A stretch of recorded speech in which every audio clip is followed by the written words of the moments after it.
Happy New Year everyone, and 2025 is landing with a bang. For the first time in ages, I'm actually excited about tech again, especially after a very boring 2024. We've got new GPUs, new CPUs, new laptops and new handhelds, and I genuinely don't know where to start. Now as always, our content is driven by you, so I want you guys to let me know what you would like us to focus on for this coming year. Pop a comment down below so I can gauge what we need to prioritise. Also, if you could hit that like button whilst you're down there, I'm going to be forever grateful. So let's start with the NVIDIA GPUs, just in case you missed yesterday's keynote. With all the leaks, I was expected to be very disappointed, but Jensen donned his leather jacket and hit it out of the park. The 5070, starting at $549, yet gives 49 levels of performance apparently. Now I'm sure this is a massive exaggeration, but even if it's remotely close, this could make the 5070 card an absolute banger for the mid-range graphics market. The 5070 Ti and the 5080 are coming in at $750 and $999 respectively, which is much better than I was expecting. And the 5090, although it is getting a price increase up to $1,999, is apparently getting double the performance of a 4090, but at much more power cost. The new cards will be bringing AI to the Blackwell shaders, along with DLSS 4 for an alleged performance increase of up to 8 times. We're expecting the 5080 and the 5090 at the end of this month, and the 5070 and the 5070 Ti in early February. My poor credit card is going to get a hammering. And on the competition front with AMD, sadly there's no real AMD graphics card details at the moment. They're very short on the ground for the 9070 XT and the 9070, although they should still be getting launched in Q1 with more details nearer the time. Now when we get more details, we'll bring an update. Now moving on to the laptops, and Intel and AMD are bringing new CPUs to the market this year. With regards to AMD, finally, the X3D chips are coming to the laptop range with the new Fire processors. With how successful the desktop X3D chips have been, bringing to the laptop makes complete sense. We may finally get some companies using AI in their top-end gaming laptops at last. Then we get the AI Max, and that also looks exciting. We're finally going to be seeing a CPU with onboard graphics that's going to match up to some mid-level discrete graphics cards. These are going to be perfect for ultrabooks, giving them unheard of levels of performance in slim and light machines. Now with regards to Intel, they're releasing more Arrow Lake CPUs, the Core Ultra HX range.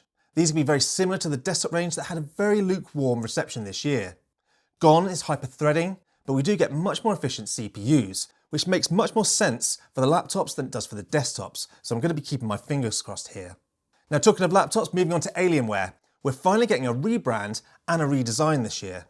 After a disappointing couple of years from Alienware, they're now bringing back the Area 51 branding. But sadly, that doesn't mean we're going to be getting a huge desktop replacement with desktop chips like my beautiful old Area 51 MR2.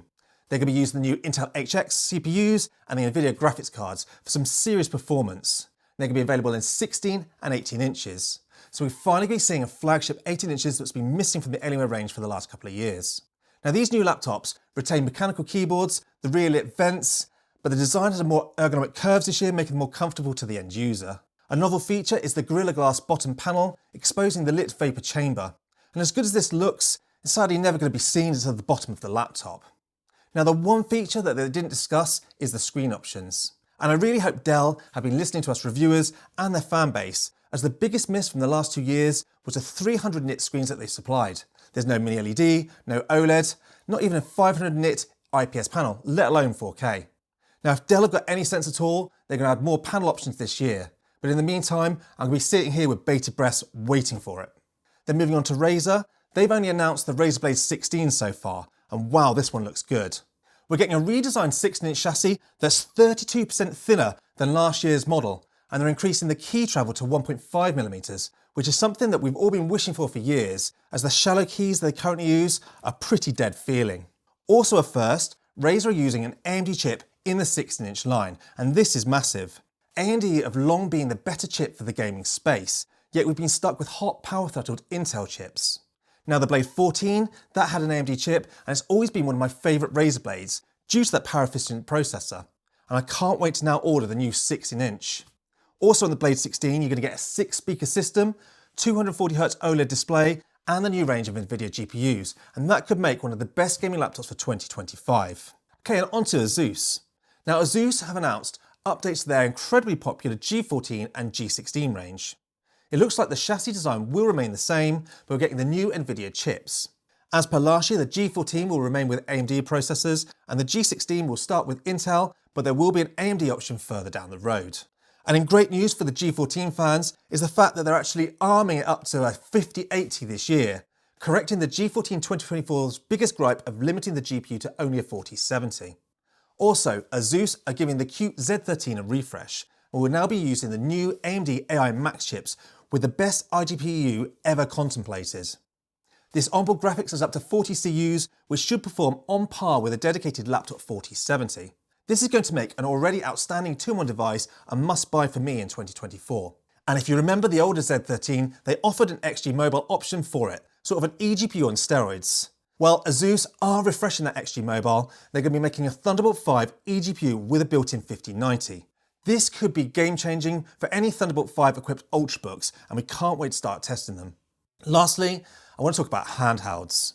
Now, we love our Steam Deck, Ally and Legion Go, and if you love handhelds too, then 2025 is going to be a big year. The new MSI Claw is going to be getting a refresh, they're getting the new Arrow Lake CPU, and from our laptop testing, the new Intel iGPUs have been absolutely excellent, so we're excited to get our hands on one of those claws. Plus, the efficiency of those new Intel chips means it should also get some great battery life.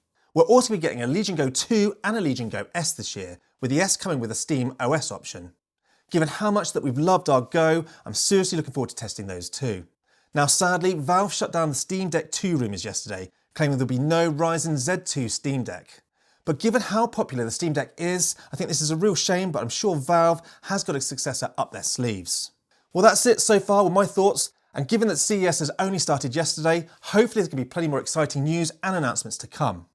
And if you're not already, please consider subscribing to the channel. It's going to be a busy year, and we're really hoping to bring you along for the ride. Now, as always, any thoughts or questions, pop it down in the comment section down below and I will get back to you. And finally, thanks for watching.